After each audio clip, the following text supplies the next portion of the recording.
bank manager's voice was shaking. "Mr. Peterson, I need you to come to the branch immediately. Your son just tried to withdraw $500,000 from your account. He presented a death certificate, your death certificate, dated 2 weeks ago." Charles Peterson stood in his kitchen, very much alive, holding the phone. "I'll be there in 10 minutes. His son David didn't know his father had been called, didn't know the bank had flagged the transaction, didn't know that while he was sitting in the manager's office waiting for the money, his very alive father was walking through the front door. His name was Charles Peterson, 68 years old in 2008, retired owner of Peterson Manufacturing, a small company that made industrial fasteners, bolts, screws, specialized hardware for construction and aerospace. He'd started it in 1972 with $5,000 borrowed from his father-in-law, built it over 30 years into a company worth $4.2 million when he sold it in 2002. Charles had done well, not wealthy by billionaire standards, but comfortable, very comfortable. He owned his house free and clear, had investments, savings, a pension, a portfolio worth about $2.1 million. He'd been married to Susan for 42 years when she died of ovarian cancer in 2005. They'd had 2 children, a daughter, Rebecca, 44 years old, married with 3 kids, living in Seattle, and a son, David, 39 years old, divorced, living in Portland, Oregon, about 40 minutes from Charles. After Susan died, Charles struggled. They'd been partners in everything, built the business together. She'd handled the books while he handled manufacturing. When she got sick, she fought for 3 years. Charles was with her every day. When she finally passed, Charles felt lost. Rebecca flew in from Seattle for the funeral, stayed a week, then had to get back to her family. David, who lived nearby, promised to check on his father regularly. And for the first 6 months, he did. David would come over once a week, have dinner, watch a game, help with things around the house. Charles appreciated it. It helped with the loneliness. But around month 7, David started asking about money. "Dad, I'm thinking about starting a business, restaurant concept. Could you invest maybe $50,000? Charles was cautious. David had never been great with money. He'd gone through 3 jobs in 5 years. The divorce had been expensive. He lived paycheck to paycheck. "David, let me see a business plan first. I'm not just going to hand you $50,000. David seemed insulted. "You don't trust me?" "It's not about trust. It's about being smart with money.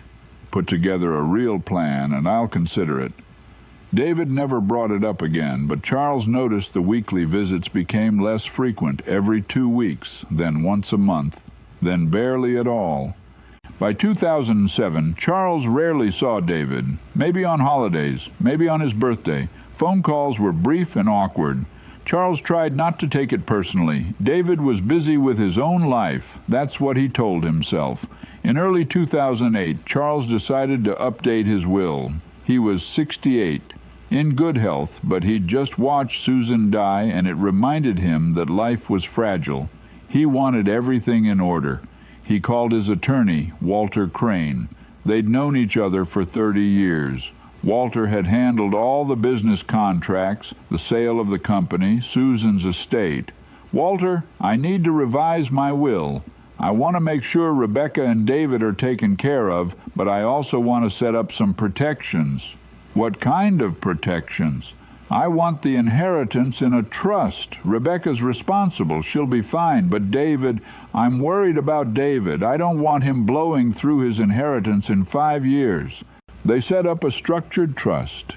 Upon Charles's death, his estate would be divided equally between Rebecca and David, but David's portion would be held in trust, distributing $50,000 per year for 20 years.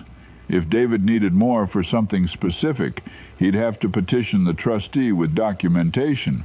It was protective, maybe a little controlling, but Charles had worked too hard to watch his son waste it all.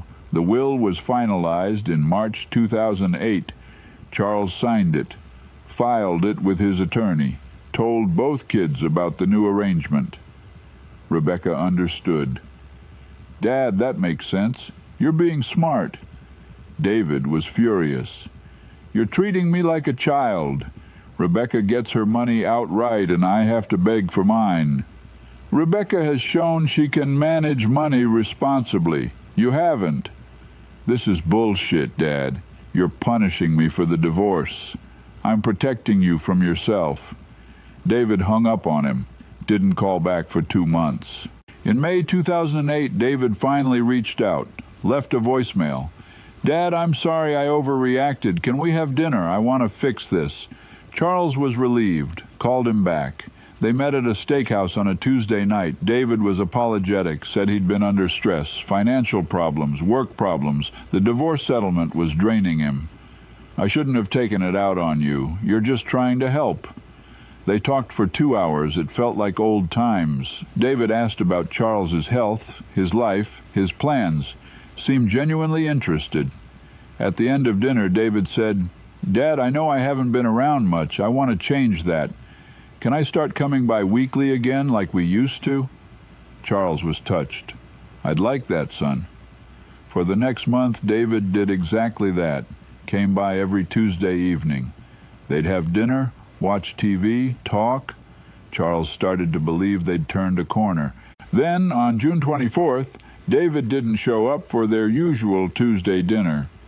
Charles called him, voicemail, left a message, no response, called again Wednesday, Thursday, Friday, nothing. By the following Tuesday, Charles was worried. He drove to David's apartment. No one answered. Asked the landlord if he'd seen David. Landlord said David had moved out 3 days earlier, didn't leave a forwarding address. Charles was confused. Why would David move without telling him? He tried David's cell phone again. Disconnected. He called David's employer. They said David had quit 2 weeks earlier. Charles contacted Rebecca. She hadn't heard from David either. Days passed. No word from David. Charles filed a missing persons report. Police said David was an adult. There was no evidence of foul play. Probably just moved and didn't want to be found. Happens all the time. Charles was hurt. After all those weeks of reconciliation, David had just vanished. Why? 2 weeks later, on July 15th, Charles's phone rang. Unknown number. "Is this Charles Peterson?" "Yes." "Mr. Peterson, this is Diane Morrison, branch manager at Pacific Northwest Bank. I need you to come to our branch immediately. We have a situation involving your account." "What kind of situation?" "Sir, I'd rather discuss it in person. Can you come now?" Charles drove to the bank, anxious. Identity theft, fraud, what could it be? He walked into the branch at 10:47 a.m. Diane Morrison met him at the door. She looked shaken. "Mr. Peterson, please come to my office." She closed the door, sat down, took a breath. "Mr. Peterson, about 20 minutes ago, a man came into this branch claiming to be David Peterson, your son. He presented identification, your death certificate, and paperwork naming him as executor of your estate. He requested to withdraw $500,000 from your primary account." Charles felt the room tilt. "My death certificate?" "Yes, sir. Official document from the county, dated June 28th. Cause of death listed as heart failure. It looked legitimate." "I'm not dead." "I can see that, sir. But the document was convincing enough that my teller started processing the request. Something felt wrong to me, so I asked to see the paperwork. The death certificate had your full name, birth date, social security number, everything correct. But there was one problem." "What?" "We have a security flag on your account. You set it up in 2006 after your wife passed. Any transaction over $100,000 requires a phone call to you for verbal authorization." Charles remembered. He'd set it up after reading about elder fraud. "So you called me?" "Yes, sir." "And you answered, 'Very much alive.' Where is he? Where's David?" He's still here, in conference room B. He's been waiting for 15 minutes thinking we're processing the paperwork. Mr. Peterson, I've already called the police. They're on their way. But I thought you should know before they arrive." Charles felt sick.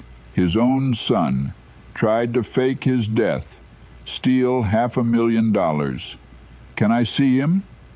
"Mr. Peterson, I don't think that's a good idea. Let the police handle it. I want to see my son." Diane reluctantly led Charles to conference room B. Through the glass window, Charles could see David sitting there, checking his phone, looking impatient. Diane opened the door. "Mr. Peterson? David? There's someone here to see you." David looked up, saw his father standing there, very much alive. The color drained from David's face. "Hello, David," Charles said quietly. David stood up fast, knocking his chair backwards. "Dad, I can explain." "Explain what? That you faked my death? That you were going to steal $500,000 from me?" "It's not like that." "Then what is it like?" People in the bank lobby were staring now. David looked around frantically like he was considering running. "David, sit down," Charles said. His voice was calm, deadly calm. "You're not going anywhere. The police are already on their way." David sat, put his head in his hands. "I'm so sorry. I'm so sorry. How did you get a death certificate? How did you fake that?" David didn't answer. 2 police officers arrived 3 minutes later. Portland PD. They separated Charles and David, took statements. The full story came out over the following investigation. David had been planning it for months. He'd met someone online, a guy who specialized in forging official documents. Paid him $5,000 to create a fake death certificate. The forger was good, used official forms, real stamps, authentic-looking signatures. David had quit his job and moved out of his apartment because he was planning to take the money and disappear. He'd already purchased a one-way ticket to Costa Rica for the next day. Figured by the time anyone realized his father wasn't actually dead, he'd be long gone. But David had made one critical mistake. He didn't know about the security flag on the account. The police arrested David right there in the bank, charged him with fraud, identity theft, attempted theft, and forgery. They arrested the forger 3 days later. Turned out he'd made fake death certificates for 6 other people. It was a whole operation. David's attorney tried to negotiate a plea deal, offered to pay the money back, do community service, avoid jail time. The prosecutor asked Charles what he wanted. Charles sat in the prosecutor's office looking at photos of the fake death certificate, his name, his birth date. Date of death, June 28, 2008. Cause of death, cardiac arrest. His son had planned his death, had written it down, had filed it, had walked into a bank and told them his father was dead. "What do I want?" Charles said. "I want him to face the consequences.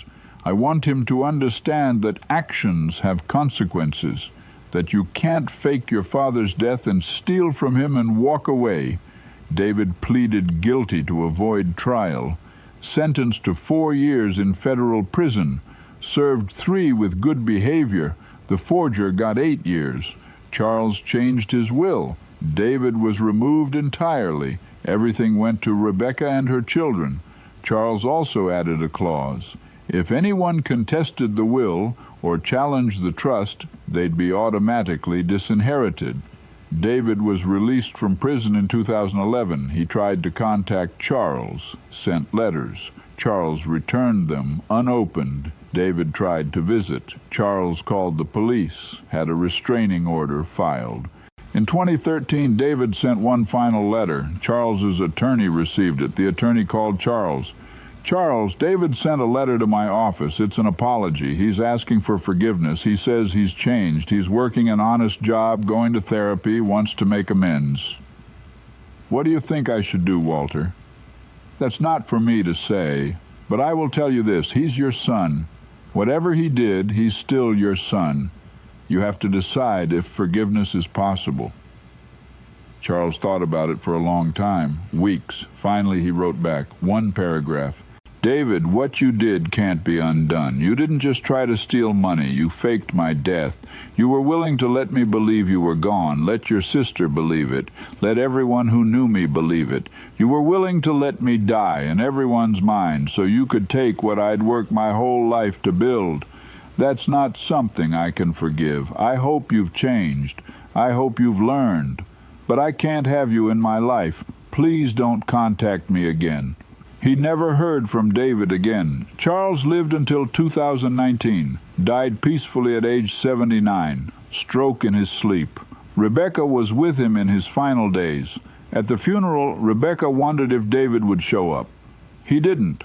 The estate was settled. Rebecca inherited everything, $3.2 million after taxes. She split it with her 3 children, set up college funds, donated some to charity in her father's name. She never saw David again either. As far as she knows, he's still in Oregon somewhere, working, living, alone. The son who tried to fake his father's death for $500,000, who sat in a bank conference room waiting for money while his very alive father walked through the door, the security flag that saved $500,000, the bank manager who trusted her instincts, the father who chose justice over forgiveness. Sometimes the people who hurt us most are the ones we love most. Sometimes the hardest thing to accept is that some betrayals go too deep to repair. Charles Peterson built a business from nothing, raised 2 children, lost a wife, and discovered that one of those children was willing to erase him from existence for money, the death certificate that was fake, the father who was very much alive, the son who lost everything for $500,000 he never got. And now you know the rest of the story. Paul Harvey, good day.